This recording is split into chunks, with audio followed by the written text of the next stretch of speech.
Ladies and gentlemen, this is number one blog in the building. Guys, apologies. My voice has been very hoarse the last couple of days because of hollering and screaming during the Ghana national team game.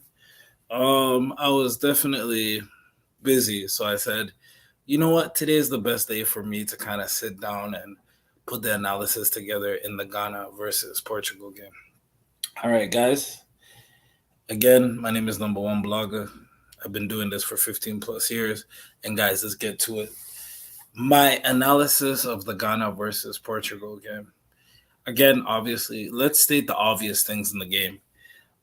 First things first, the penalty that was given to Ghana, they said that there was a foul that Salisu did on Cristiano Ronaldo, but it was actually false. If you actually see the replay, Mohamed Salisu actually touched the ball, and in a professional sense, it was actually a 50-50 situation. There was no contact, but obviously, if you know Cristiano Ronaldo, he's a diver and he's gonna do that. So obviously, there's a narrative here. Everybody wants to see Ronaldo score in his fifth World Cup. You know what it is. So obviously they're gonna give it. It doesn't even make it any better for the Ghana national team, also, because if you look at the game, the ref is actually American. So right there you can see there's an obvious bias.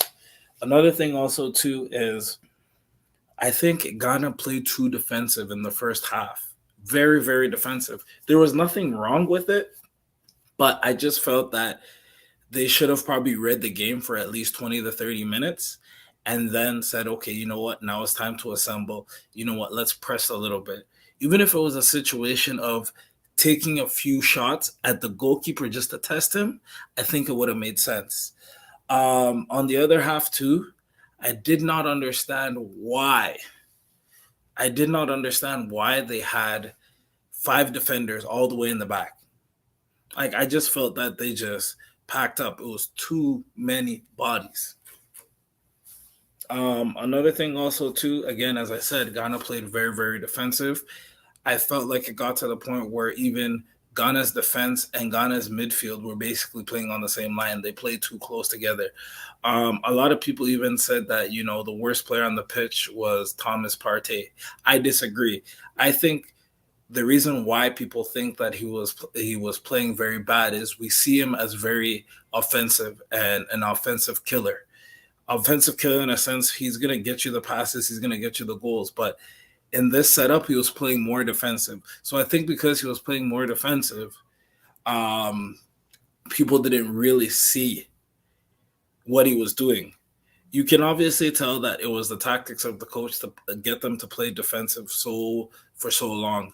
My thing was, okay, if that was the situation, at least we know that by the time 45 minutes, then basically the game is done for the first half.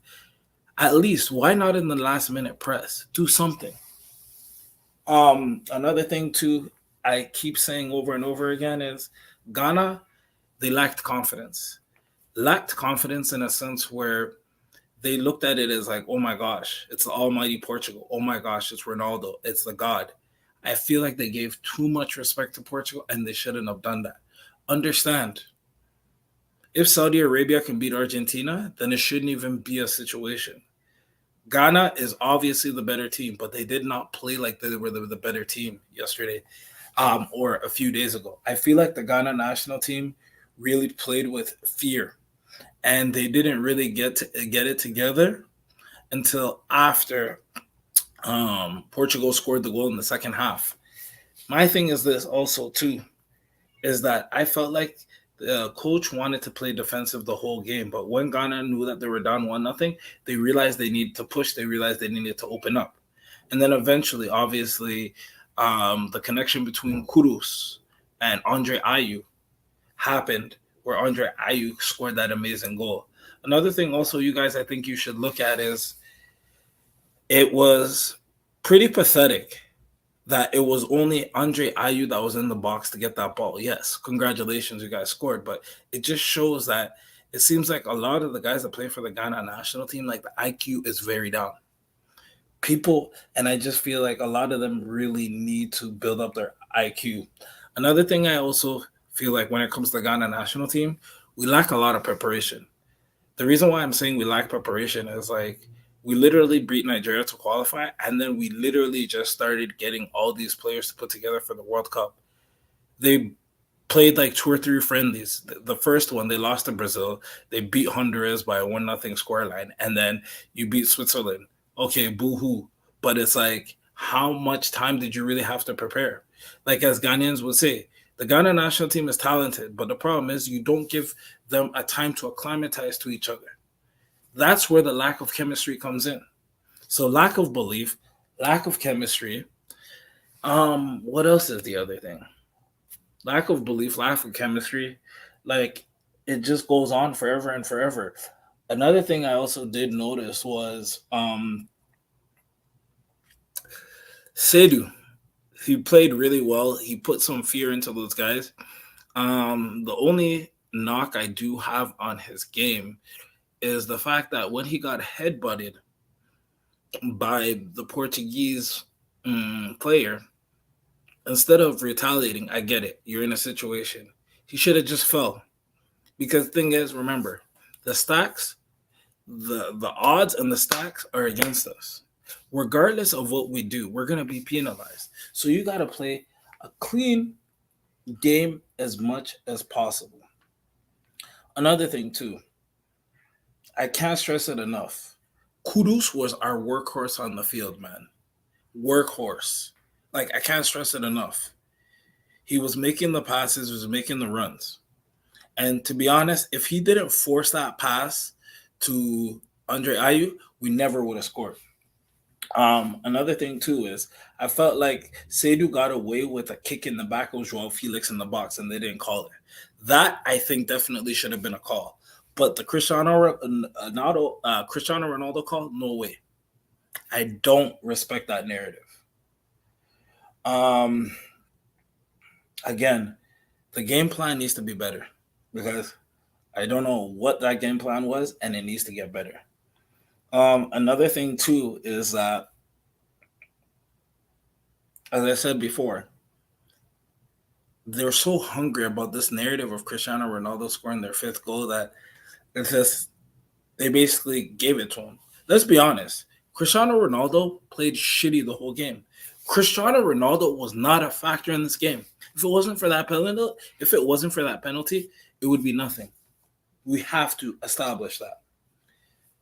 My problem also too is on that penalty. Why wasn't VAR checked? VAR was checked in other games. Everybody's saying that VAR should have been checked. Somehow, some way, the game against Ghana, they did not use VAR. Obviously, right there's a bias.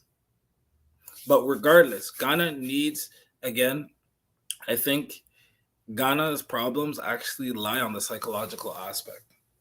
They have to learn, or they have to bring in someone that can motivate these guys and have these guys psychologically sound, because that's where we're losing a lot of it. And people really don't see it. And it's pretty sad. As you know, also Ghana being the lowest ranked team coming into here, it didn't favor them. So again, psychologically, they should have just looked at it as, yo, whatever. We need to be better than this. Another thing too is Ghana, we give away too many set pieces. With set pieces, you need to be careful. Because a lot of these teams, if that's their bread and butter, that's how they're going to get you, and that's how they're going to score on you. I feel like Ghana, we need to do much, much, much better. Much, much better. Because the thing is, I was not impressed. I was not impressed. Ghana, we need to do much, much, much, much, much, much, much better.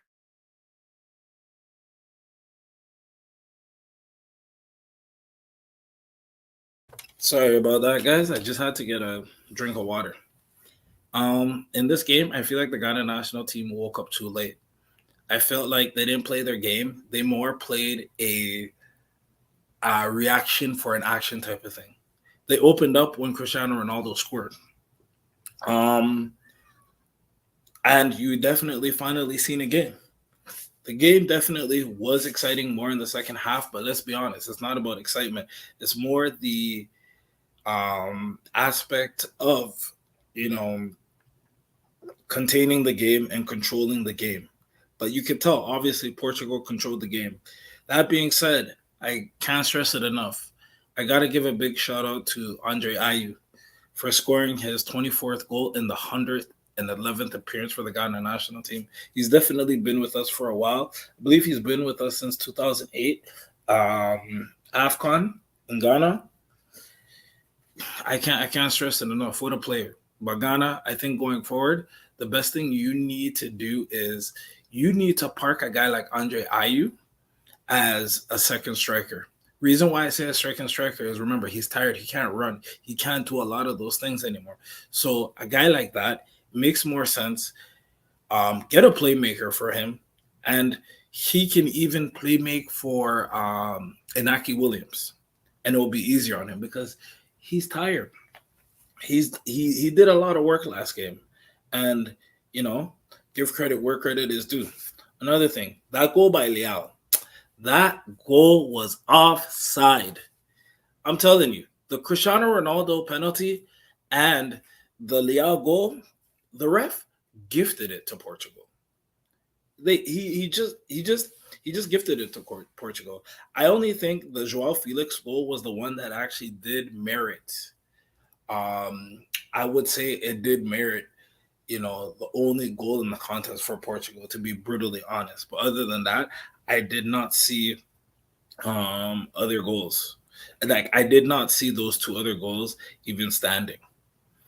Another thing that I would definitely say is, oh man, Baba Rahman, those lapses, man, especially on that goal where he had his back turned to the player. Bro, why do you have your back turned to the player and you're looking at the net? How is that helping Ghana? He made some mistakes, yes. He made that valiant pass in the second half to Osman Bukhari. We're gonna talk about Osman Bukhari in a minute because you know. And yeah, he definitely helped. He definitely caused uncertainty with the back line. I think honestly overall the back line did play well. Personally for me, maybe they should go back, maybe they should go to a back three or even a back four. To me, um a back three consisting of Salisu, Daniel Amarte, and also Alexander Jiku. And then on the wings, you could have Tariq Lamptey and Gideon Mensah, because those guys operate very well as wing backs because they can be a part of the attack and also they can track back to also play defense. Again, Ronaldo, we might as well just call him Pinaldo from now on because all you basically do is score goals from the penalty strike now, and like, come on. Again, Ghana gave too much respect to Portugal, and I think we definitely need to deal with that so much better. That get it that football is an amazing game, but when you give too much respect to your opponents, that's what happens. Again, I feel like also the coaching for Ghana, they failed. Otto Addo, just so you guys know, yes, he's a trainer scout. Another thing is Ghana. Why would you bring a novice coach that barely has even coached to the World Cup to coach you? Like, come on, I don't get it. Another thing also too is your tactical changes were poor. How do you take off a guy that just scored and the guy that facilitated that goal? They were heat. They were on heat. Yes, I get it. They're on yellow cards, but at the same time, it's like, bro, if you're gonna take off one at a time, but also take off guys that are gonna be equally as good.